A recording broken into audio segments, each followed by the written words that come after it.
Guys, good morning. Today's October 2nd, 2009. This is Pete from PeteStuCents.com. The morning started out in the pre-market. I think it was 30, 50 points down on the Dow, and the S&P at the opening bell did break through my 1020 call that I made in the last couple of days. That's where I think we were going to bottom out.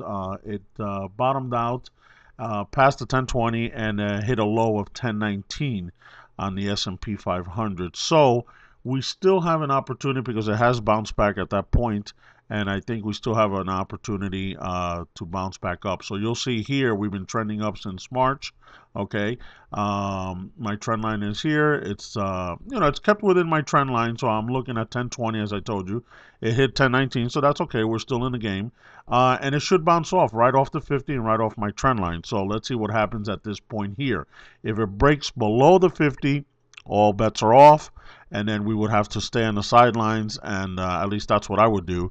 Because I'm not really into shorting the market at this point. I think shorting the market already we could have done it in the last couple of years. So I'm not really going to short the market at this point.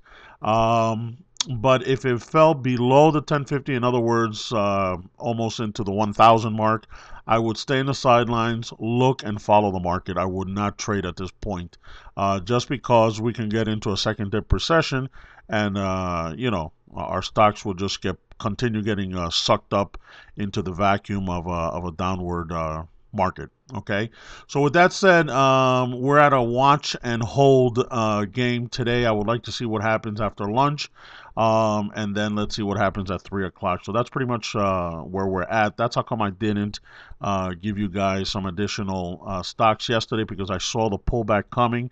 So I'm not going to broadcast and give you guys stocks to buy on the dip when the overall market's coming down. I think that's something wrong to do in my part. All right.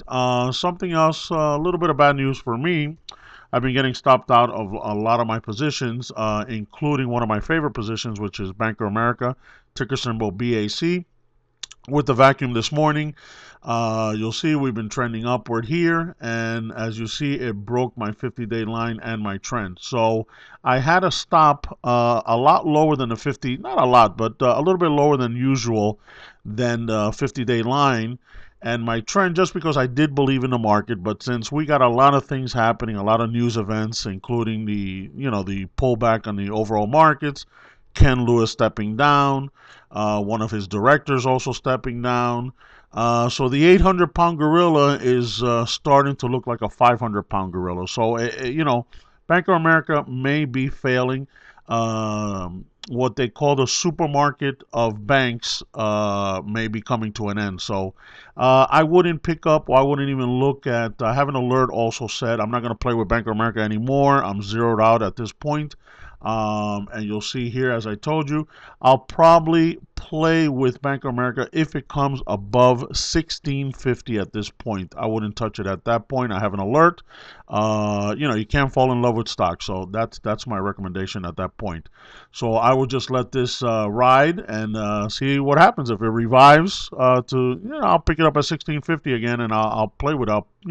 Start building the position again. It may dip all the way to the 200 line or even below. So who knows? The days may be numbered, or if there's news announcements of a new CEO that can handle the 800-pound gorilla, which is now turning into a 500-pound, then maybe the game, it can be a game changer. We'll see. So I'll come up with some other.